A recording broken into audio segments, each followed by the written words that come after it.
शिमगाडे.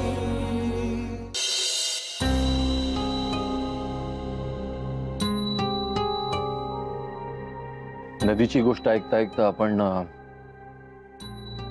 समुद्रात जाऊन आलो खोलवर. मन नावाचा समुद्र, अथांग. खरं म्हणजे अशा या अफाट समुद्रात एखादा माणूस बुडण्याची किंवा भरकटण्याची शक्यता जास्त. पण नानांसारखा तरबेज नावाडी असेल तर मात्र तो याच समुद्रावर निर्भीडपणे स्वार होतो, नाही? खरंय विजय, आपल्याकडे जे काही घडलं ना ते कदाचित पाश्चात्य संस्कृतीमध्ये रेग्युलर घडत असेल, पण आपल्या छोट्याशा जगामध्ये ही अशी घटना घडली, खरंच जगावेगळी आहे. हो ना, आणि किती छान पद्धतीने उलगडून सांगितलं ना नानांनी आणि आदित्यनी. मला खूप छान वाटतं रे अमित. म्हणजे नव्या आणि चांगल्या विचारांनी माणूस समृद्ध होतो असं म्हणतात, ते पटलं मला आज. पण आपला दृष्टिकोन मुळासकट बदलण्याचं सामर्थ्य त्या छोट्याशा गोष्टीमध्ये. हो ना. आणि अमित, तो अँकी सुद्धा किती चांगला मुलगा आहे रे. आम्ही आपलं उगाच आडी ठेवून बसलो होतो त्याच्याबद्दल मनात. विजया, मेघना कॉलेजमध्ये असताना त्याच्या प्रेमात पडली, साहजिक आहे. म्हणजे खरंच तो आहे तसा. आणि एक गोष्ट तुझ्या लक्षात येते. कोणती? मेघनाने आदित्यला पहिल्याच दिवशी हे सगळं का सांगितलं, त्याला हो म्हणायला एवढा वेळ का घेतला. आज त्या अँकीला भेटल्यावर, त्याला नीट जाणून घेतल्यावर ती लक्षात आलं. आणि या सगळ्या पार्श्वभूमीवर आपला आदित्य सुद्धा मनाने किती मोठा आहे हे अगदी प्रकर्षाने जाणवलं, नाही? खरंय विजय, त्यांनी जे काही केलं ते सोपं नव्हतं. कौतुक वाटतं मला त्याचं. मला पण कौतुक आणि अभिमान सुद्धा.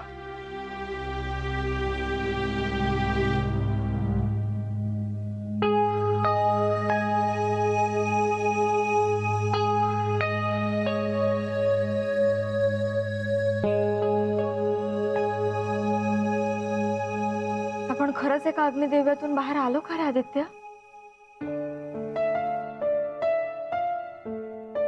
आपण हॉलमध्ये जमलो आणि त्यानंतर जे काही घडलं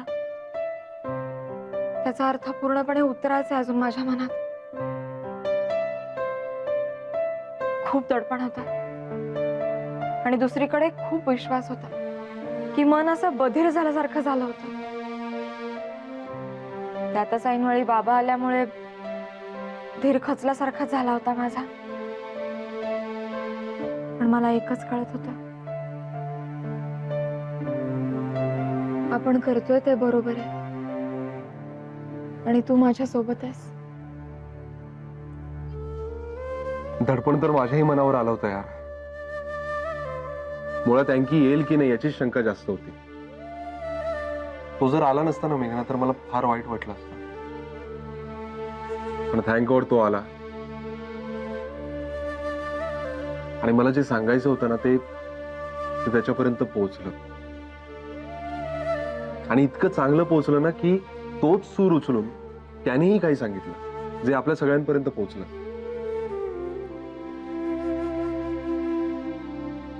यासाठी धडपडत होतो ना आपण.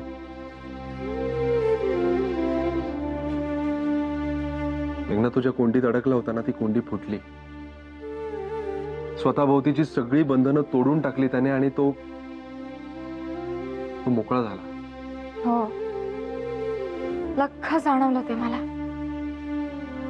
पण त्याने जर हट्ट केला असता, आपल्या म्हणण्याचा चुकीचा अर्थ काढला असता ना, तर एक विचित्र गुंता जन्मभर आपल्या आयुष्यात भिरभिरत राहिला असता. खूप मोठं धाडस केलं होतं आपण. त्याने जर रिस्पॉन्स दिला नसता तर तोंडघशी पडलो असतो आपण. पण त्याने आपल्या भावनेचा मान राखला. मी त्याला मित्र म्हणून खूप काही दिलं असं म्हणाला तो. पण तुला माहितीये मेघना,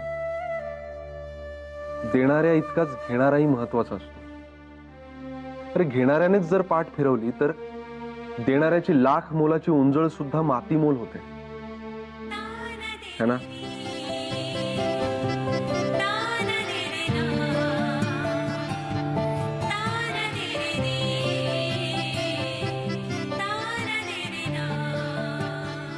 आज आपलं नातं परिपूर्ण झालंय मेघना.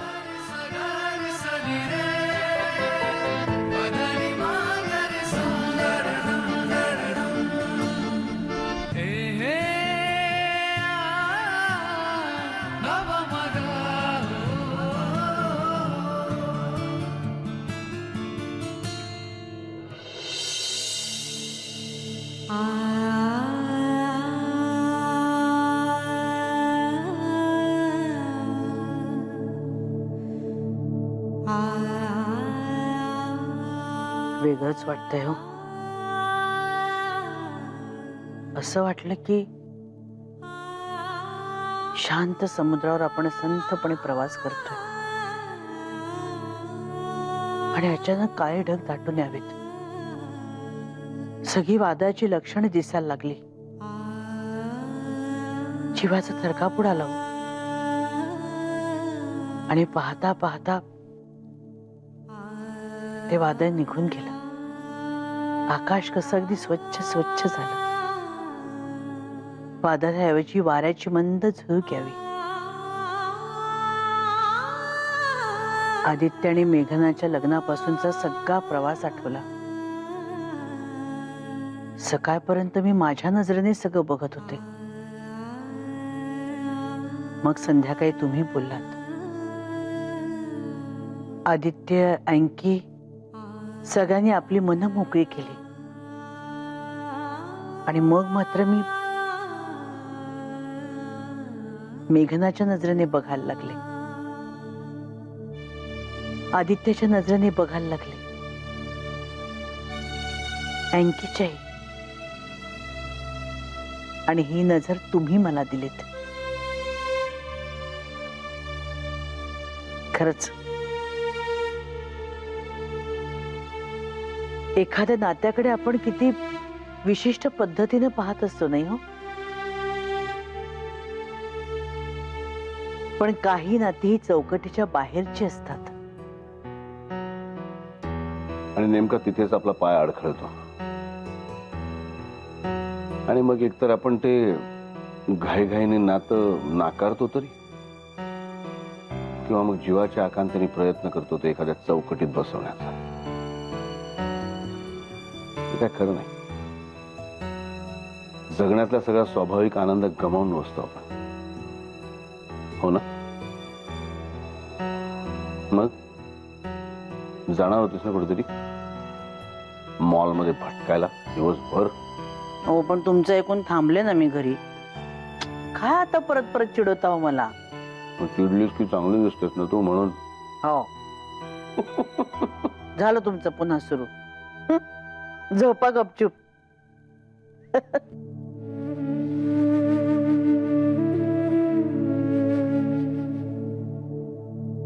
पण खरं सांगू, भरून पावले हो. आणि भरून आलं सुद्धा, हो ना?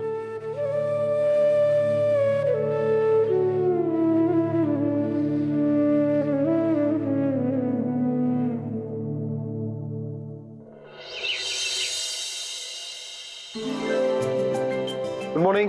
Good morning. Good morning. अरे हे का काय? तुझं ते फ्रूट प्रकरण मुंबईला वाटतं. हा? सकाळी उठल्यावर तुला फळं घ्यायला सांगितली होती ना. तुझ्या मॉनिटर आहेस ना तू. माझ्या कसा पितोय? तू पण ना धन्य आहेस हा आदित्य. तुला काय वाटतं, मॉनिटरचं ऐकतात का या घरात सगळे लोक? आणि तीही असली अतरंगी मुलं. विजया, अति होतंय तुझं. अरे मला अतरंगी म्हणायची तू धाडस कसं करू शकतेस का? धाडस नाही अमित, ही वस्तुस्थिती आहे. अरे हिच्यामुळे मला फळं खायला लागायची. एखादी असते ना बायको तर म्हणायची असते की अमित फळं मी खाते, तू चहा पी. पण नाही, बघितलंस ना आदित्य, त्याचं डोकं कसं चालतं ते. हा ऐकणार आहे होय माझं? अमित तुला सांगून ठेवत्या, परत ऍसिडिटी झाली ना तर मला सांगू नकोस. अरे पण बाकी सगळं करतोय ना मी. ते 500 डबे नेतो ना रोज डोक्यावर ना ऑफिसला. मग 500 बघितलंस? उपकार झाले ना तुमचे अमित साहेब, धन्यवाद.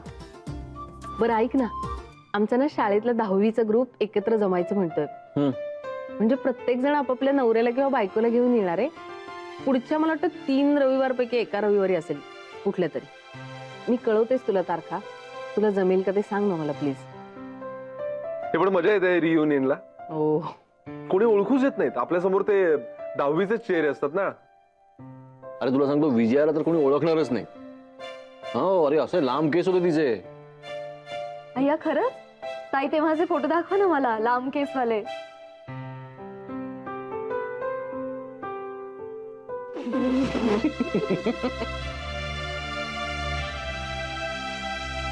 काय आला? सांगू सांगू जसं काही मी नको म्हणाले तर तू सांगणारच नाहीयेस ना. सांगा ना. कॉलेजच्या पहिल्या दिवशी आली कॉलेजमध्ये 2 वेळा आणि रेपिनीची फुलं बांधतो ना तिच्या डोक्यावर नशीब शाळेचा युनिफॉर्म घातला नव्हता हिने. अगं काय ना मेघना, माझे केस ना खूप लांब होते. मला वेण्याच नाही घालता यायच्या, आईच घालायची. आता नुकतीच शाळेतून बाहेर पडले होते, आईने आपल्या नेहमीप्रमाणे 2 वेण्या घातल्या आणि माझ्याही एवढं लक्षात नाही आलं ग. गेली कॉलेजमध्ये आणि मग कळलं आपण केवढी चूक केली होती. अगं पण मैत्रिणी होत्या सावरायला म्हणून बरं झालं. त्या सगळ्या मला लेडीज रूम मध्ये घेऊन गेल्या आणि तिथल्या तिथे मेकओव्हर केला माझा. पण नेमकं ह्याने बघितलं होतं ना 1 तास आधीच मला. मग काय. अच्छा, म्हणजे त्या वर बांधलेल्या 2 वेण्यांनी प्रेमात पडलं दादा तुला. ए, हो छान. आता मी हेअर कट केलं ना, तर आता मला हा म्हणतोय पूर्वीसारखे लांब केस वाढवणं म्हणून आणि 2 वेण्या घाल म्हणे. बरं म्हणतोय काय माहितीये का, पटपट वाढव ना. आता केस पटकन वाढतात का केस? काही बोलत असतो आम्ही. तू जसं काही केस वाढल्यावर तू वेण्या बांधणारच आहेस. हो, तुला काय वाटतं दादा थोडीच ऐकणार आहेत? अय्या काय मेघना, हा तू पण हा? जावेला बरोबर तयार केलं काल मी तू. हा झालं, आलं का परत सगळं माझ्यावरच.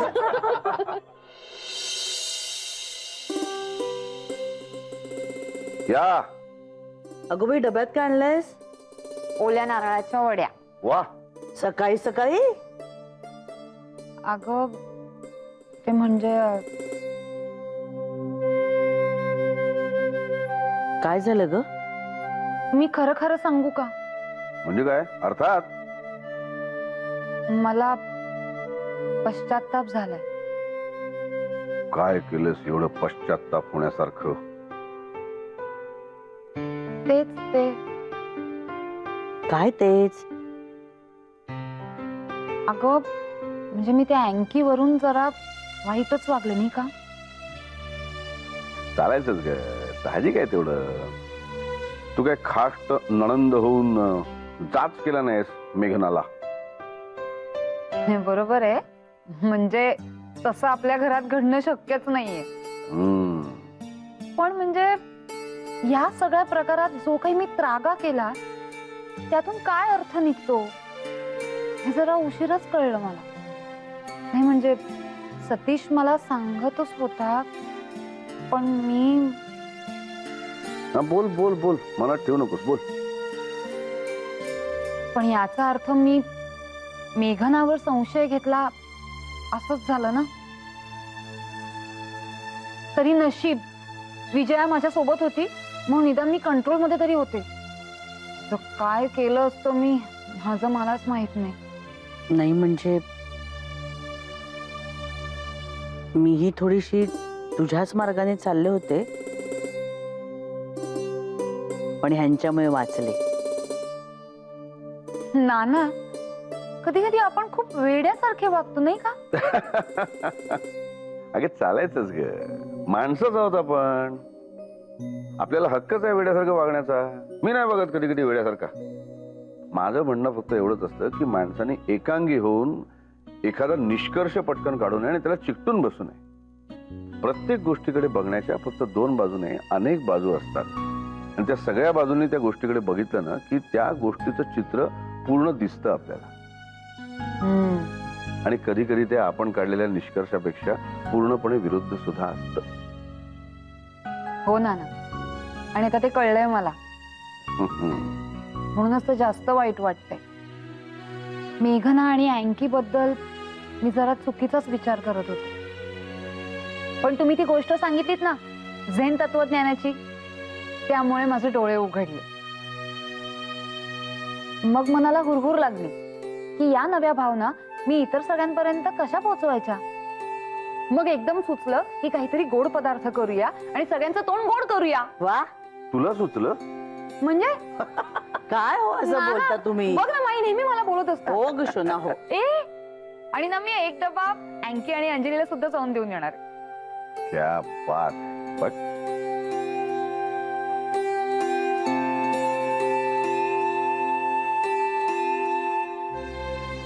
काय गो माई, मी आता बरोबर करतेय ना?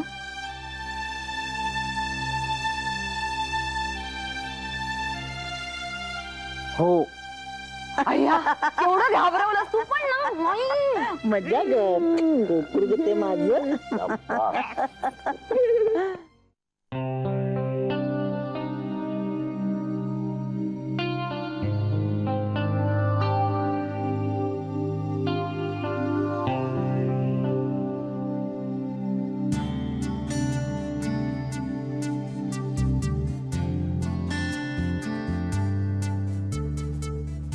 मेघना,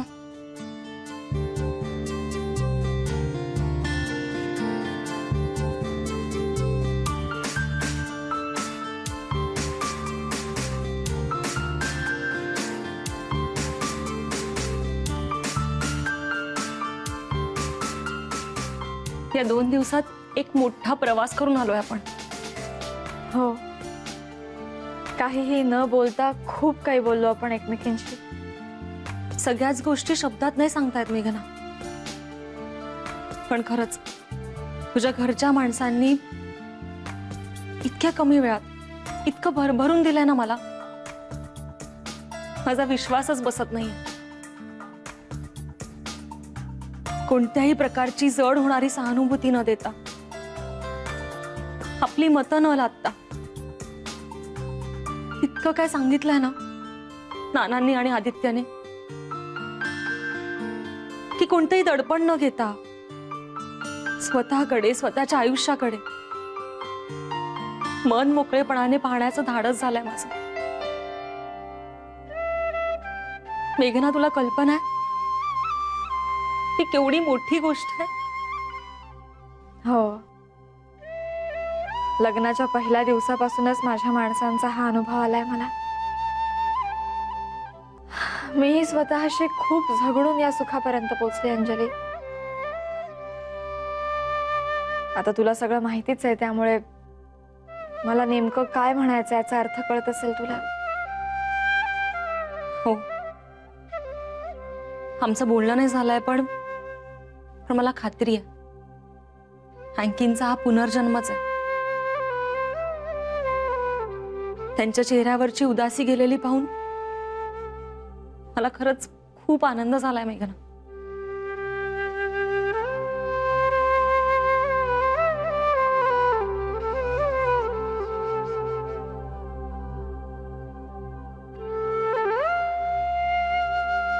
तो नेहमी म्हणायचा आदित्यला, we are destined to meet. आणि खरंच तसंच झालं. त्याच्या हृदयात रुतलेला काटा आदित्यनेच हलक्या हाताने काढला. आयुष्य खूप गुंतागुंतीचं असतं, पण तो गुंता सोडवताही येतो. आपल्याच हातात असतं ते. खरंय, आयुष्य एका वाहत्या नदीसारखं असतं, पण आपण मात्र तिथेच उभे असतो.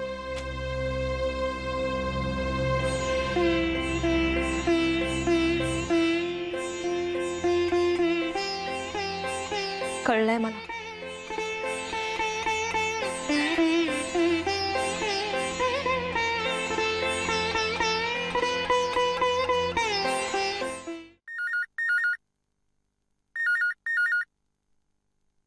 नमस्कार, नाना देसाई बोलतो. हॅलो नाना देसाई, मी आदित्य देसाई बोलतोय. हा, काय रे बोबड्या, कशासाठी फोन केलाय ते पोचलं वाटतं तुमच्यापर्यंत. बसणारच. बेटा बेटा होताय, बाप बाप होताय. नाही पण खरं आहे नाना, तुम्ही बाप म्हणजे ना बापच आहात. आभार प्रदर्शनासाठी फोन केलायस का? हो, नाना, तुम्ही किती भरभरून देताय आम्हाला याची कल्पना आहे का तुम्हाला? हो, खरं तर आहे. सगळी सिच्युएशन किती सुंदर हँडल केली तो तुम्ही. अरे नाही रे बा, मी फक्त तुझ्या मनातला विचार प्रत्यक्षात उतरवण्यासाठी तुला थोडासा आधार दिला इतकंच. पण तोच तर खूप महत्वाचा होता ना नाना, विशेषतः माईसाठी. ती नाराज होणार नाही याची पूर्ण काळजी घेतलीत तुम्ही. नाहीतर खरं सांगतो नाना, कदाचित माई आणि आमच्या दोघांचं नातं कायमचं तुटलं असतं. हा अँकी बाबतचा निर्णय मी अगदी स्पॉन्टेनियसली घेतला होता नाना, पुढचा मागचा विचार न करता, फक्त माझ्या अंतर्मनाला साक्षी ठेवून. पण नंतर त्यातलं गांभीर्य आणि त्याचे धोके लक्षात यायला लागले. बरं, घरात कोणाला काही सांगितलं नव्हतं त्याचंही दडपण आलं होतं. ते सगळं दडपण तुम्ही पेललत नाना. प्लीज मला थँक्यू म्हणू देत. तर ऑलवेज वेलकम माय चाइल्ड. आणि आता मला तुला थँक्यू म्हणून दे. काय? आम्ही केलेले संस्कार, आम्ही दिलेले विचार तुम्ही तुमच्यात रुजू दिलेत, वाढू दिलेत, आणि आता त्याला तुमच्या विचारांची नवीन पालवी फुटते. Proud of you. यापेक्षा मोठा आनंद काय असतो एखाद्या बापासाठी? Thank you my child. Love you नाना. Love you to.